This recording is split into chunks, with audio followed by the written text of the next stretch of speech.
Welcome back. Rural India is an important driver of growth for the Indian economy. If you look at various sectors, in FMCG, rural constitutes 35 to 40% of total sales. If you look at auto, rural constitutes nearly half of total sales. If you look at consumer durables, it constitutes between 20 to 30% of total sales. The real question is, how is rural likely to perform over the next few years? And in my view, rural India will actually outstrip urban India in terms of growth over the next 4 to 5 years. Why do I say that?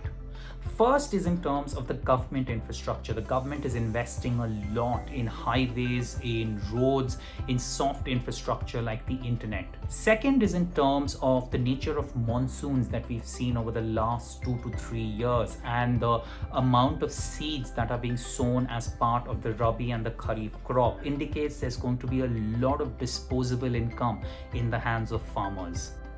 Third, there are a lot of startups who are working in this place, in the agricultural space, whether it's about visibility, about advisory, about marketplace, and they are going to drive the productivity of the farmland. And as a result, I think rural India will grow much faster than urban India over the next few years. Why is this important to you? The reason this is important to you is because if rural is likely to perform very well and potentially even outstrip urban India growth, that means some of the work you will be doing will be in driving this growth of rural India. In this video, we are going to address two questions. The first question is in terms of what does it take to win in rural India? Rural India works very, very differently than urban India, and what does it take to win? The second question we are going to address is, if you want to know more about rural India, how can you go about studying more of this part of India?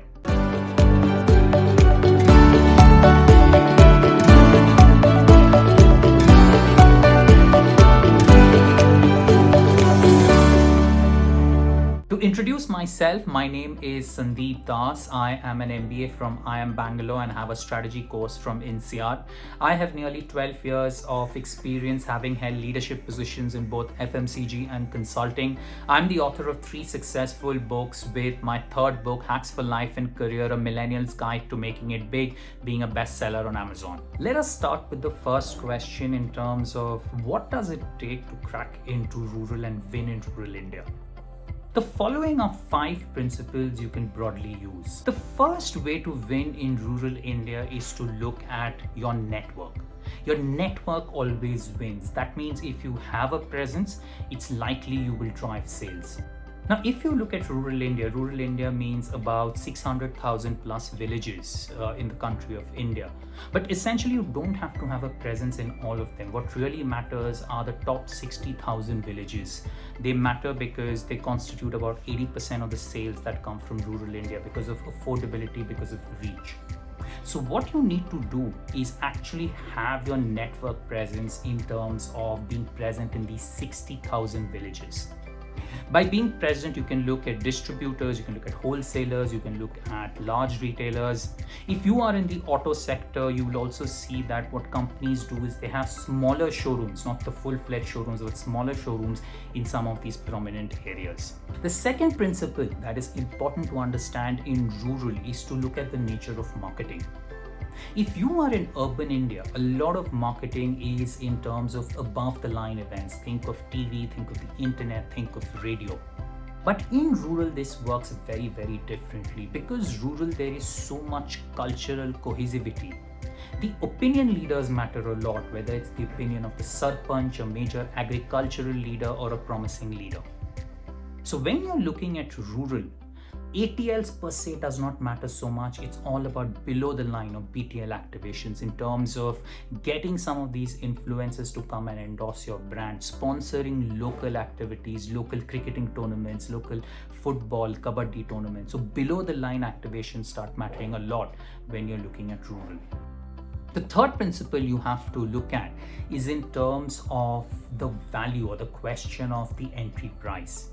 Now, there are many case studies in business schools that have addressed this point that if you have to succeed in rural India, you need to have an entry portfolio, a portfolio at rupee 1, rupee 2, rupee 5, whether it's shampoos, whether it's chocolates, whether it's any other category. The rural is a very, very price sensitive market, and you'll have to be careful with respect to your portfolio when you go to rural. The fourth aspect of succeeding in rural is to understand the nature of workforce. Now, a lot of workforce in rural, the quality workforce is already migrated to urban India. So you cannot actually have your own workforce, and sometimes you partner with external agencies or talent agencies to work with some of the local workforce. Now, it is not surprising that some of this workforce is not very professional or they might not land up for work, and it gets very tricky for you to run some of the programs or transformation programs or marketing events. So you should be very careful when working with the workforce in rural part of India. The fifth way to win in rural is actually to leverage technology. With 2016 when Jio came in and now the entry phones that are coming in, there's going to be a huge boom in productivity coming from rural India, whether it's because of technology, people have access to healthcare, access to education, a marketplace for various services, whether it's FMCG, consumer goods or agriculture. Because of technology, there's going to be a huge productivity boom, and you have to ride this wave to actually use it to tap into rural. So these are the top 5 ways I think you can win in rural. What are some of your thoughts in terms of how you think you can win in rural India? Let's move to the second question in terms of how can you learn about succeeding in rural India? And there are 4 main avenues I can speak about. One is to identify companies that do very well in rural India. For instance, Unilever, Mahindra and Mahindra or Dabur. And you can essentially read their annual reports or you can read their investor presentations to understand how they are looking at rural India, what are some of the campaigns they're running, what are some of the portfolio decisions or the channel decisions they are taking. Reading their investor relations presentations or the annual reports is an excellent starting point. The second way you can learn about rural India is to read certain books. And here are my 2 suggestions. The first one is actually a very old book, Malgudi Days by R.K. Narayan. And the reason I recommend that because it brings to life beautifully a rural setup in terms of how a village works, how the local customs, the local community and the local traditions work. You'll have an excellent pulse in terms of understanding how a village or rural part of India works.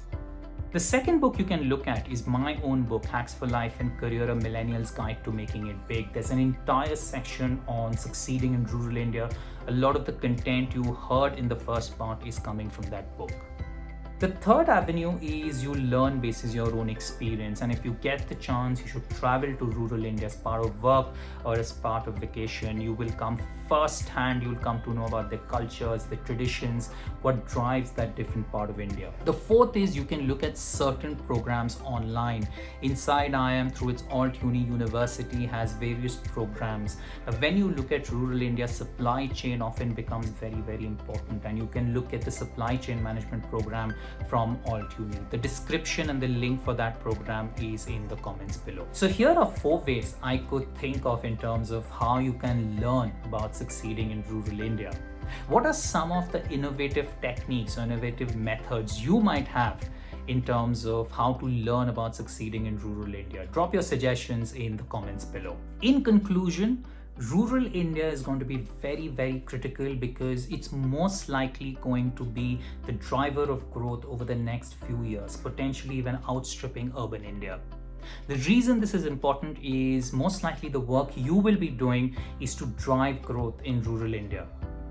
Following some of the levers I spoke about and some of the methods of learning might help you a long way in succeeding in your roles to drive growth in rural India. If you have any questions or comments, do drop them in the comments box below. I will try and answer or reply to them, as many as I potentially can. You can also reach out to me on LinkedIn. You can send me your messages. If there are any questions, I will try and reply to as many as I can. If you did like this video, do check out some of the other videos I have prepared for this channel. And till next time, take care. Thank you so much.